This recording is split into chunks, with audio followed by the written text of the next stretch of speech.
blancs africains, dans les décennies là qui viendront, dirigeront l'Afrique sous l'emprise des Blancs, sous l'emprise de l'Occident.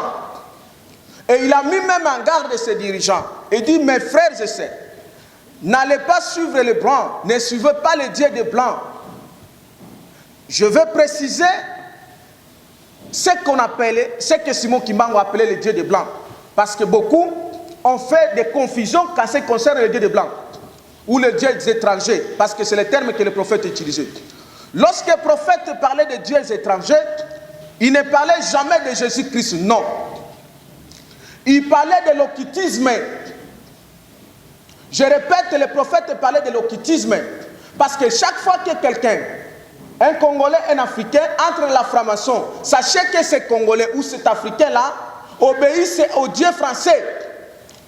Chaque fois que vous y entrez dans Maïkari, vous êtes dans les dieux qu'on appelle ici chez Japonais.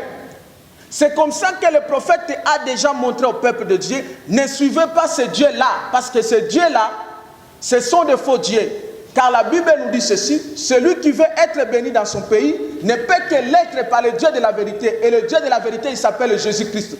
Et non le Dieu étranger que les dirigeants africains à 90% sont entrés dans cette affaire satanisme pour détruire leur peuple inutilement.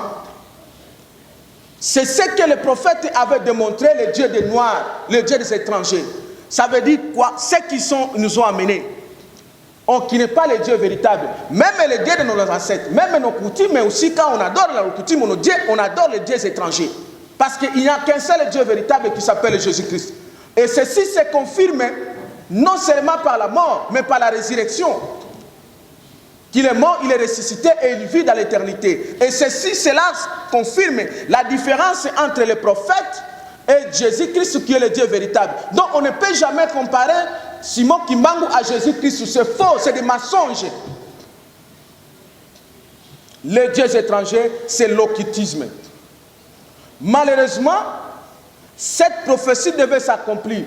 Lorsqu'il prophétisait à Lubumbashi, il dit qu'en 14 ans, et en 16 ans plus tôt, c'était en 1944, que l'Afrique, le Congo sera libre. Et cette prophétie s'est accomplie exactement en 1960. Nous avons reçu l'indépendance. Et à quelle date? Le 30 juin. Et tout a été prophétique. Mais, puisque les dirigeants congolais et africains n'ont pas compris les mystères de la divinité, l'esprit qu'a animé Simon Kimbangu, le prophète, ils sont allés tomber dans les pièges de Blancs en entrant dans l'occultisme. Lorsqu'ils sont entrés dans l'occultisme, les dirigeants africains et les dirigeants congolais en particulier, ils ont remis en cause cette indépendance que nous avons obtenue. Ça veut dire quoi? Ils ont accepté d'entrer encore dans la colonisation. Alors que l'indépendance s'appelle la liberté. L'homme ne peut être que libre lorsque son esprit est libre. Quand en réalité, l'homme c'est l'esprit. Alors, nos dirigeants africains sont en train encore de nous faire rentrer dans une étape de la colonisation. Voilà pourquoi nous devions encore tomber dans une autre étape de la colonisation. Parce que cette colonisation devait être faite par l'Occident qui restait de loin, mais qui utilisait nos propres frères et sœurs pour nous coloniser à leur place. Pourquoi? Parce qu'ils sont détenteurs de leurs esprits. Quand tu entres dans la franc-maçon, sachez que ton esprit reste en France, dans la franc-maçonnerie. Donc il n'y a que ton corps qui est ici. C'est comme ça que vous remarquerez, vous tous, je crois que la plupart parmi vous, vous avez des membres dans l'occultisme dans vos familles. Vous remarquerez que ces frères et sœurs-là ne vous aiment pas. Ils sont incapables même de vous donner un franc. Pourquoi? Parce qu'il ne détient plus ton esprit. Toi, tu l'appelles frère par ignorance, mais lui, il n'est plus ton frère, parce qu'il détient le frère, il détient l'esprit étranger. Et par conséquent, regardez le comportement de vos dirigeants africains. Chaque fois qu'un dirigeant africain fait que avoir quelque chose, l'argent ou quoi que ce soit, il le fait quoi? Il va l'investir où? À l'étranger, à l'Occident. Qu'est-ce qui explique ces comportements? Ceci explique que son esprit se trouve là-bas. Et lorsqu'il met son argent là-bas, il va aller se soigner là-bas. Mais le principe est clair. Là où l'homme met son trésor, c'est là où son cœur se trouve. Et donc, nous avons rentré dans une forme de colonisation auquel on croyait qu'on a des dirigeants qui sont nos frères, qui sont en réalité les étrangers. Par conséquent, ils devaient appliquer les sacrifices pour les avantages de l'Occident. Parce que dans le mystère de l'occultisme, il y a ce qu'on appelle le premier des premiers. Celui qui entre de la franc-maçonnerie, il te fait entre toi. Lorsque toi tu dois sacrifier aussi pour moi. Voilà pourquoi vous voyez, les francs-maçons, les maïkaris de l'Occident ou de l'Europe, ils n'arrivent plus à sacrifier assez parce qu'ils ont leurs adeptes au Congo, en Afrique, qui sacrifient à leur place. C'est comme ça que vous voyez les pays, les dirigeants africains, ils tirent chaque jour pour satisfaire, non seulement pour eux, mais aussi pour leurs maîtres. Parce qu'ils sont sous l'emprise de leurs maîtres. C'est ça la deuxième étape de la colonisation que le Congo et l'Afrique est entrée. Mais ceci devait se terminer parce que chaque chose a un début, chaque chose a une fin. Voilà pourquoi le prophète en a prophétisé. Il prophétise la deuxième étape de sa prophétie. Il prophétise maintenant sur le pouvoir présidentiel du Congo. Parce que tout est lié de ce pays qui est coupé par des fleuves. Voilà pourquoi le prophète a parlé de pouvoir présidentiel. Le prophète a énuméré, dans la deuxième partie de sa prophétie, au Congo, il y aura 4 présidents. C'est là où nous arrivons dans notre prophétie de chiffre 4. Vous devez savoir ceci, mes frères et sœurs. La Bible nous dit ceci. Celui qui reçoit un prophète en sa qualité, il recevra une récompense. Ceci veut dire cela. Lorsque vous appliquez la prophétie que Dieu avait donnée au prophète, vous serez bénis. Si vous n'appliquez pas ce que le prophète avait dit, vous ne serez jamais bénis, donc vous ne serez jamais récompensés. Parce que les prophètes détiennent la bénédiction divine. Beaucoup de gens font des amalgames. Non, je crois seulement à Dieu, je n'ai pas besoin de prophète. Mais dans ta Bible, il est écrit ceci. Croyez à Dieu, vous serez affermis. Croyez à ses serviteurs, les prophètes, vous réussirez. Ça veut dire simplement ceci. La réussite ici sur la terre, Dieu a donné ça aux prophètes. Et donc la réussite du Congo et de l'Afrique a été donnée entre les mains du prophète Simon Kimbangu. Voilà pourquoi tout celui qui fera une chose contraire à la prophétie de Simon Kimbangu, il est contre Dieu et il est contre ce peuple que nous sommes. Par conséquent, nous n'aurons jamais la bénédiction parce que Dieu, tu ne peux pas le connaître sans passer par son serviteur, le prophète. Et donc, voici maintenant la prophétie de chiffre 4. Avant qu'on y arrive proprement dit, Simon Kimbangu a parlé de 4 présidents.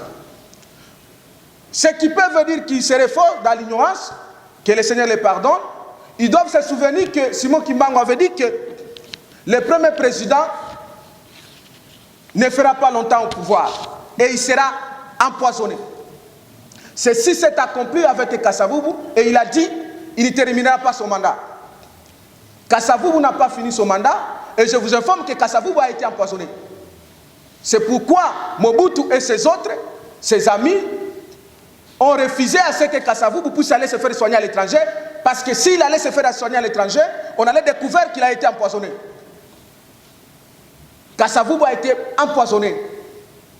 Concrètement, c'est ce que le prophète avait dit.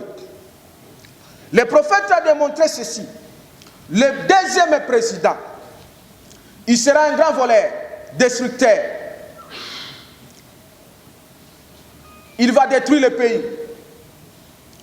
Mais néanmoins, ce prophète-là sera chassé du pouvoir. Et ce président-là sera chassé du pouvoir. Qui peut oublier que Mobutu a détruit ce pays? Il a détruit ce pays. Mais enfin, il a été chassé. La deuxième étape de cette prophétie présidentielle a été accompli. Maintenant, nous entrons dans la troisième étape. Ce qu'on appelle le troisième président. Oui. Mobutu chassé du pouvoir, je peux vous emprunter votre terme, par Laurent Désiré Kabila. Ok, on accepte. Laurent Désiré Kabila arrive avec ses amis rwandais, burundais et les autres, ougandais, burundais et les autres. Après avoir chassé Mobutu, Laurent Désiré Kabila, le 17 mai 1997, c'est la troisième république qui commence. Et je dois rappeler au peuple de Dieu, il y a eu l'annonce de cette troisième république. Qu'est-ce que je voudrais d'abord révéler par là? Dans tout ce qui se passe là, Mobutu a fait autant sous l'emprise de qui? Sous le pouvoir de qui? C'est de l'Occident. Les mêmes gens qui sont venus nous coloniser. Les mêmes gens ont vu que Mobutu, qui se faisait soigner chez eux, qui restait tout chez eux, il a été déjà fatigué. Alors les mêmes gens ont tourné le dos pour aller comploter maintenant un autre complot contre le Congo et l'Afrique, parce qu'ils savent bien, lorsqu'on bouge le Congo, on bouge l'Afrique. Ils sont allés voir un certain Kagame qui dit que monsieur, nous allons chasser ce Kabila et ce Mobutu, et nous allons vous donner, toi, Kagame, le pouvoir, que tu dois le diriger sous traitance. Ça veut dire par l'entremise, comme nous dirigeons les Africains en étant de loin, nous allons aussi vous donner le pouvoir de diriger le Congo aussi, tout en étant au Rwanda. C'est alors qu'ils ont formulé leur plan, et dans ce plan-là, il fallait chercher un Congolais pour le mettre comme configurant, pour accomplir. Parce que les Congolais, quand ils voient seulement la figure de leur frère, on n'en tient plus compte de ce qui est caché derrière. Voilà pourquoi il est écrit, un peuple sans révélation, c'est un peuple sans frère. La révélation permet à ce que le peuple puisse voir ce qui est caché derrière. Et donc, en étant aveugle, compte tenu de la souffrance que nous avons magasinée pendant plus de 32 ans, nous avons reçu naïvement Mouzé, soi-disant comme un héros, oubliant qu'il a été qu'un instrument de qui que ce soit. Mais ce qui était encore curieux, les Blancs n'ont jamais eu à digérer, l'Occident en général, et aussi d'autres gens, la grandeur du Congo. Parce que la grandeur du Congo fait peur à l'Occident et fait peur à l'Afrique. Mais aussi, sur le plan spirituel, l'ennemi que vous appelez Satan, il sait que la divinité repose sur le Congo. Et donc, il faut utiliser les Blancs, il faut utiliser l'Occident, il faut utiliser les Africains, il faut utiliser aussi les Congolais eux-mêmes pour balkaniser, pour détruire ces pays-là, afin que le règne de Christ ne puisse pas se manifester dans cette terre. Voilà pourquoi ils sont allés comploter avec Kagame. Il dit, mais Mobutu, dans les 32 ans qu'il a fait, nous avons pris tout en termes de richesse. Mais sauf, nous n'avons pas pu prendre quelque chose. Il n'a pas eu à accepter de balkaniser ce pays. Oh, nous voulons balkaniser ce pays. Voilà pourquoi nous te confions, toi Kagame, cette mission, et tu seras bénéficiaire d'une partie de la terre et aussi des minéraux, et nous allons bénéficier d'une grande partie. Et donc, le Congo a été confié sous la gouvernance de la sous-traitance. Et donc, l'Occident doit diriger le Congo, moyennant Kagame, et Kagame met aussi ses jarres. Donc, sous-traitance en deux. C'est alors que Mouzé est venu, mais Mouzé qui était un nationaliste de l'école de Lumumba, il ne pouvait pas continuer dans cette façon-là. C'est alors que, quelques jours plus tard, Mouzé s'est dédié. Mais après avoir commis une faute grave, d'accepter de signer ce contrat de la balkanisation du Congo. Ce que vous avez entendu, les gens parlent de l'accord de l'Omera. C'est la vérité. Que Mouzé avait signé cet accord pour balkaniser le Congo. Alors que les Rwandais ont oublié de M. Kagame qu'aucun président, je dis bien d'abord un président, soit-il élu, n'a pas le pouvoir de balkaniser ou de diviser un pays. Mais à combien plus forte raison un rebelle, parce qu'il était encore rebelle. Et donc, cet acte-là n'a aucune valeur juridique. Les Rwandais pouvaient dire, comme ils le disent partout dans les chancelleries, que nous avons fait ça avec Kagame, ils doivent, avec Mouzé Laurent Désiré Kabila, mais nous les Congolais, nous dormons. Nous croyons qu'eux, ils dorment. Ils le disent dans plusieurs chancelleries et l'Occident les écoute et les défend. Oubliant que le même Occident, parce que idiots qu'ils sont, eux-mêmes ils se sont battus dans plusieurs pays africains, ils n'ont jamais demandé la terre africaine. Ils se sont battus en Libye, au Sénégal, partout où ils se battent contre les djihadistes. Ils n'ont jamais demandé les terres de chacun là-bas, même partout ailleurs. Mais pourquoi au Congo? Parce que les Rwandais qui étaient les mercenaires doivent demander qu'on leur donne une partie de la terre congolaise, sous l'emprise de l'Occident en tête de l'Amérique. Ceci, c'est un plan purement satanique. Et lorsqu'ils sont venus, Mouzé a dit que non, messieurs, mes frères et sœurs, vous m'avez accompagné, écoutez, les mercenaires partout dans l'humanité sont payés moyennant l'argent et moyennant les minéraux. Je vais vous donner les minéraux et l'argent pour que vous puissiez récompenser ce que vous avez perdu. Mais parce qu'ils étaient sous tutelle de l'air blanc occident, ils se sont entêtés et ils se sont complotés pour tuer Mouzé Laurent Désiré Kabila. Et malheureusement, parce que Mouzé était tellement infiltré jusqu'aux dents, comme lui-même l'avait dit, jusqu'au sommet de l'État, en prenant même certains de l'élèves qu'il lui a considérés comme les enfants, malheureusement. Alors, c'est alors que le plan de Mouzé, le plan de l'assassinat de Mouzé est arrivé. On a tué Mouzé quelques 3 ans plus tard. Mais lorsqu'on tue Mouzé, Joseph Kabila, que lui-même Mouzé nous a présenté en tant que son fils, devait continuer. L'histoire nous reprenant ceci que Mouzé n'avait pas aucune constitution. Et donc Mouzé était que Jean-Baptiste qui est venu introduire l'arrivée du Seigneur. Et le Seigneur dans le mal, à ce temps-là, c'était Joseph Kabila. C'est alors que Joseph Kabila a continué l'œuvre ou la République de son père, qu'on appelle la République démocratique du Congo, que malheureusement, vous venez de célébrer encore par l'ignorance dans quelques jours. Cette République démocratique du Congo a été tirée son origine où? C'est dans l'Occident d'abord. Parce que ce sont eux qui ont eu l'idée de chasser leurs élèves qui étaient Mobutu. Quitter l'Occident, cette république est arrivée au Rwanda, chez Kagame. C'est en 3e position qu'on mettra un musée. Et donc, l'origine d'abord de cette république-là, c'est une république étrangère.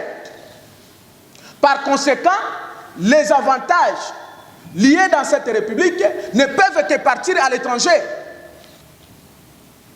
Voilà pourquoi nous devions y connaître le pire même qu'on a connu avec Mobutu. Parce que là, il y avait maintenant une sous-traitance. Alors, lorsqu'on décida à tuer Mouzé Laurent Désiré Kabila, et donc, Kagame s'octroyait déjà le pouvoir parce que ces hommes étaient entourés par Mouzé. Et donc Joseph Kabila, qui était même son oncle, que Mouzé l'a adopté parce qu'il était fils de son ami. Et celui-là, au lieu de comprendre qu'il a reçu la grâce d'être président, un roi du Congo, ou à l'époque président, parce que sur le plan spirituel, on considère le président comme un roi, président de la République démocratique du Congo, lui, il s'est considéré comme l'élève de Kagame, parce que c'est Kagame qui parlait avec l'Occident pour amener ce plan-là d'instaurer la République démocratique du Congo. Voilà pourquoi il ne devait que... Il a pris l'option de vouloir et de continuer à appliquer les plans de l'Occident sous l'emprise de Kagame qui est son maître.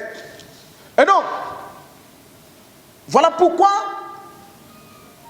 notre pays a été géré dans cette période-là de plus ou moins 22 ans aujourd'hui. L'Occident, chez Kagame, Kagame, c'est Joseph Kabila. Par conséquent, moi et vous, les Congolais, qu'est-ce qu'on doit en bénéficier? Rien du tout. Et parce que nous, les Congolais, comme l'a dit la Bible, nous sommes un peuple fort. Nous ne nous sommes jamais laissés assis. Nous nous sommes bâtis jour et nuit pour récupérer notre héritage. Je veux dire au peuple de Dieu ici, contrairement à d'autres pasteurs ou d'autres naïfs qui le disent, la première richesse ou le premier héritage que Dieu donne à son peuple, c'est la terre. Dieu donne le premier héritage de son peuple, c'est la terre. Voilà pourquoi chaque peuple a l'obligation de se battre pour sa terre. Ce n'est pas comme on nous prêche certains des pasteurs ici, complices corrompus. Prions seulement, Dieu va faire. Non, la Bible me dit qu'il y a chaque chose à son temps. Il y a un temps pour se faire aussi la guerre. Parce que les enfants d'Israël ne sont pas plus naïfs que nous. Ils ont connu Dieu véritable avant nous. Mais ils se sont battus pour entrer à Canaan. Pourquoi? Parce que c'est leur terre que Dieu les a donnée. Parce qu'avant l'Occident amenait que l'évangile. Restez pauvres. Vous aurez le royaume des cieux. Mourez pauvre. Celui qui meurt pauvre, il aura le royaume des cieux.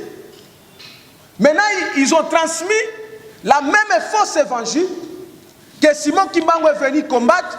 Parce qu'à l'époque, quand Simon Kimbangu combattait cet évangile, on l'a taxé de tout le monde. D'être Satan, d'être politicien. Comme ici, la politique a été réservée aux occultistes.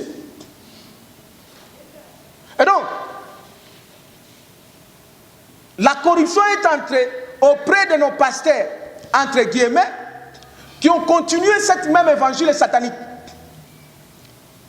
Maintenant, mes frères et sœurs, la question c'est de savoir maintenant, certains l'ont dit, et on a eu déjà à chanter dans ce pays. Joseph Kabila est-il le 4e président ou le 3e? Je vous dis, écoutez le peuple de Dieu. Joseph Kabila n'a jamais été le 4e président. Il est le 3e président. Parce qu'il a reçu le pouvoir auprès de son père, qu'il a légué de manière indirecte, parce que lorsqu'on lui mettra là-bas, on dira quoi? Il est le fils de Laurent Désiré Kabila. C'est comme ça qu'il a hérité, écoutez cette mathématique, il a hérité non seulement la République, il a hérité même les noms, car les noms s'appellent Kabila. Il y a Kabila et Kabila.